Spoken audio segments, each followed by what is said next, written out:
अस्सलाम वालेकुम जी, welcome back to my channel. कैसे हैं आप सब लोग? उम्मीद करती हूँ सब खैरियत से होंगे। आज हम बनाएंगे ईद स्पेशल देगी यखनी पुलाव। ये पुलाव की वो रेसिपी है जो कि बनाने में बेहद आसान है, क्विक एंड इजी सी ये रेसिपी है। कम टाइम में अगर आपने एक बेहतरीन किस्म का पुलाव बनाना है तो ये रेसिपी आपके लिए है। और हमेशा की तरह अगर आपको वीडियो पसंद है तो वीडियो को लाइक और चैनल को भी जरूर सब्सक्राइब करना है। तो शुरू करते हैं इसको बनाना।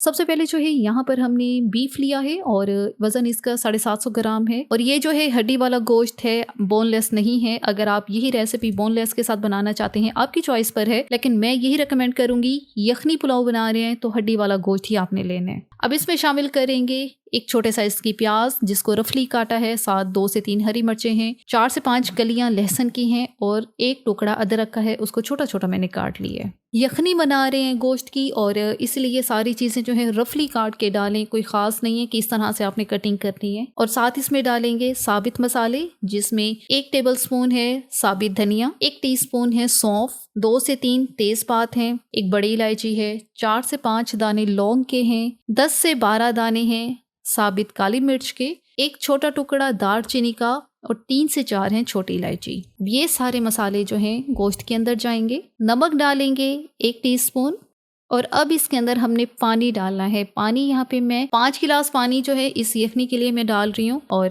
जाहिर है ये रिड्यूस भी होगा और तकरीबन 4 गिलास जितनी यखनी जो है वो हमें मिल जाएगी। प्रेशर कुकर में ये यखनी बना रहे हैं तो जाहिर है बीफ को ज़्यादा टाइम लगता है गलाने के लिए। 20 से 25 मिनट आपने इसको मीडियम आंच पे विसल के स्टार्ट होने के बाद पकाना है। अगर यही रेसिपी आप लोग मटन के साथ बना रहे हैं तब तो आपको 10 से 15 मिनट जो है प्रेशर कुकर में पकाना है। 25 मिनट हो चुके हैं, सारा प्रेशर जो है पहले रिलीज कर लेना है, उसके बाद ही आपने कवर हटाना है। बहुत ही बेहतरीन किस्म की यखनी जो है रेडी हो चुकी है। गोश्त को आपने चेक लाजमी कर लेना है कि वो अच्छी तरह से नरम हुआ भी है कि नहीं हुआ। तो अब हमने क्या करना है, इसके अंदर से सारा गोश्त जो है वो बाहर निकाल लेना है एक अलग से प्लेट में। लाजमी नहीं है कि आपने पोटली ही बनानी है मसालों की, आप ऐसे ही मसाले शामिल कर सकते हैं क्योंकि आगे चल के हमने वैसे भी इस यखनी को जो है छान लेना है। सारा गोश्त हमने अलग कर लिया है, इसको साइड पे रखते हैं और जो हमारी यखनी है इसको हमने यहाँ पर छान लेना है। अब यखनी को हमने साइड पे रखना है और ये जो छलनी के ऊपर जो चीज़ें हैं आपने इसको ज़ाया कर देना है। और क्योंकि वैसे भी हम इन सारी चीज़ों का फ्लेवर जो है वो सारा यखनी में आ चुका है तो अब ये हमारे काम की नहीं है। तो बस जी, अब अगला स्टेप जो है वो पुलाव को बनाने का है। तो उसके लिए एक बड़ा बर्तन लिया है और उसके अंदर शामिल करेंगे आधा कप ऑयल। अब ऑयल के अंदर हम लोग शामिल करेंगे एक दरमियाने साइज़ की प्याज, इसको बारीक बारीक काटा है वो यहाँ पे डाल देनी है।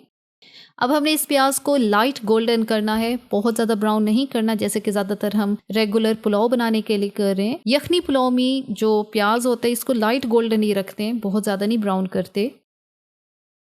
प्याज हमारी हल्की गोल्डन हो चुकी है तो यहाँ पे आधी प्याज जो है हम लोग बाहर निकाल लेंगे, इसको साइड पे रखेंगे। ये जो है आगे चल के हमारे काम आएगी। अब ये जो बची हुई प्याज है इसके अंदर शामिल करेंगे अदरक लहसुन का पेस्ट 1 चाय का चम्मच, साथ ही इसके थोड़ा सा पानी शामिल करेंगे ताकि प्याज हमारी जो है मज़ीद ब्राउन ना हो। अदरक लहसुन के पेस्ट को कुछ सेकंड के लिए ही हमने यहाँ पे फ्राई करना है ताकि इसका कच्चापन जो है वो ख़त्म हो जाए। अब इसमें शामिल करेंगे कुछ खड़े मसाले जिसमें 1 तेज़पात है, 1 से 2 छोटी इलायची हैं, 1 टीस्पून साबित ज़ीरा है, 4 से 5 दाने लौंग के हैं, 8 से 10 दाने साबित काली मिर्च के हैं, 1 बड़ी इलायची है और 1 छोटा टुकड़ा है दालचीनी का। जो पहले खड़े मसाले हमने यखनी के लिए डाले थे वो तो हमने ज़ाहिर ज़ाया कर दिए। तो अब यहाँ पे तड़के के लिए हमें कुछ मज़ीद मसालों की ज़रूरत है।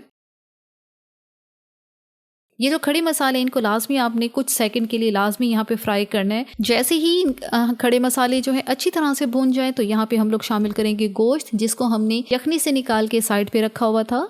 अब इस गोश्त की हमने भुनाई करनी है क्योंकि ज़ाहिर है पहले तो इसकी भुनाई नहीं हुई। अब यहाँ पे हम इसकी भुनाई करेंगे, 2 से 3 मिनट लाजमी इसकी भुनाई करनी है।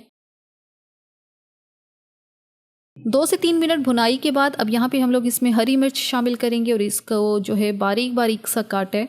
आप लोग चाहें तो हरी मिर्च का पेस्ट भी इस्तेमाल कर सकते हैं। यहाँ पे जो है 5 से 6 हरी मिर्चें ली हैं, ये थोड़ी तीखी वाली हैं। देगी यखनी पुलाव में हरी मिर्च का इस्तेमाल जो है वो ज़्यादा किया जाता है क्योंकि तीखापन जो है इसी से ही आएगा और इसका जो एक मखसूस सा फ्लेवर आता है चावलों में तो वो बहुत अच्छा लगता है। गोश्त की भुनाई करते हुए 3 से 4 मिनट हो चुके हैं तो यहाँ पे अब शामिल करेंगे आधा कप दही। ये नॉर्मल घर का ही जमा हुआ दही है वो यहाँ पे डाल देने। दही शामिल करने के बाद दोबारा से ही गोश्त की जो है भुनाई करनी है। 2 से 3 साबित वाली सूखी लाल मिर्चें हैं, वो यहाँ पे मैंने डाल दी हैं। अब इसमें शामिल करेंगे नमक 1 टीस्पून, धनिया पाउडर 1 टीस्पून। नमक जो है हमने यखनी में भी डाला था, तो यहाँ पे अभी 1 टीस्पून ही डाला है। आगे चल के हम लोग इसको चख लेंगे, अगर कम लगेगा तो फिर और जो है डाल देंगे। गोश्त की यहाँ पे अच्छी तरह से भुनाई की और इस काम में हमें 6 से 8 मिनट लगे हैं। तो उसके बाद अब यहाँ पे शामिल करेंगे यखनी। यखनी को जाहिर है यहाँ पे नाप की डाल लें हमने। चावल जो है हमारे पास 3 कप हैं। 3 कप चावल के लिए यहाँ पे मैं 4.5 कप जो है यखनी का इस्तेमाल करूँगी। 4.5 कप यखनी जो है हमने यहाँ पे डाली है और अच्छी तरह से अब इसको मिक्स कर रहे हैं।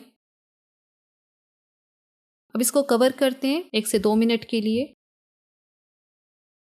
अब यहाँ पे उबाल आ चुका है, तो इसमें शामिल करेंगे अपने चावलों को आधा घंटा पहले मैंने भिगो के रखा था। बासमती राइस है ये और इनको आधा घंटा ही मैं भिगो के रखती हूँ। पहले अच्छी तरह से हमने धो लेना होता है, उसके बाद ही इसको साफ पानी में भिगो के रखना होता है। 3 कप चावल है ये। अब अच्छे खड़े खड़े चावल बनाने के लिए आपने चावलों को ओवर मिक्स नहीं करना होता इस स्टेज पे। जाहिर है जब आपने चावलों को आधा घंटा भिगो कर रखा है तो चावल आपके काफी नरम हो चुके हैं। तो यहाँ पे आपने चावलों को जब शामिल करना है पानी के अंदर, तो आपने फिर इसको ज्यादा मिक्स नहीं करना। तो बस अब यहाँ पे चावलों को हमने तब तक पकाना है जब तक कि सारा पानी जो है खुश्क नहीं हो जाता। अब यहाँ पे डालेंगे 1 टेबलस्पून नींबू का रस और वो तली हुई प्याज जिसको हमने शुरू में ही निकाल लिया था। जब तली हुई प्याज को आप इस स्टेज पे डालेंगे तो यकीन करें जो आपका यखनी पुलाव है उसकी इतनी मज़ेदार खुशबू होगी, उसका फ्लेवर होगा बहुत मज़े का होगा। साथ ही इस स्टेज पे डालेंगे गरम मसाला पाउडर 1/2 टीस्पून। हल्का हल्का सा मिक्स करेंगे, बहुत ज़्यादा ओवर मिक्स अभी हमने यहाँ पर नहीं करना। नींबू का रस जो है आपने इस स्टेज पर ही डालना है जब आपके चावल जो हैं काफ़ी फूल चुके हों और ये इस तरह के मोटे मोटे बबल्स जो हैं वो बनना शुरू हो चुके हों।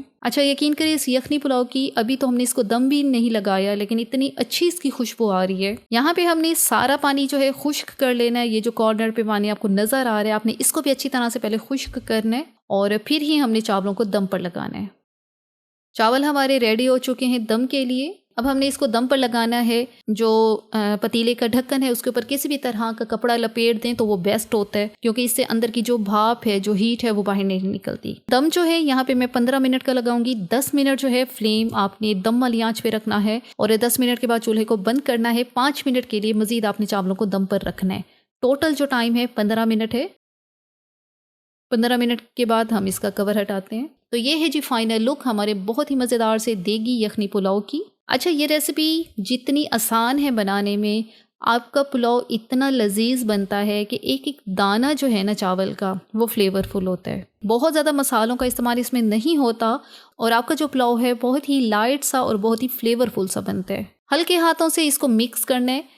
तो अब हम इसको सर्व करते हैं और ये है जी फाइनल लुक हमारे देगी यखनी पुलाव की। एक एक दाना चावल का अलग-अलग है। और इतने खड़े खड़े चावल किस तरह से बनाए जाते हैं? नंबर 1 तो आपने चावल अच्छी क्वालिटी का लेना है, तब जाके आपका रिजल्ट जो है बहुत अच्छा होगा। दूसरा 2-4 टिप्स हैं जो मैंने वीडियो के दौरान ही आपसे शेयर की हैं, आपने उनको लाजमी फॉलो करने हैं। ओवर मिक्सिंग नहीं करनी होती जब चावलों को पानी के अंदर डालते हैं और उसके बाद आपने दम पर लगाना है।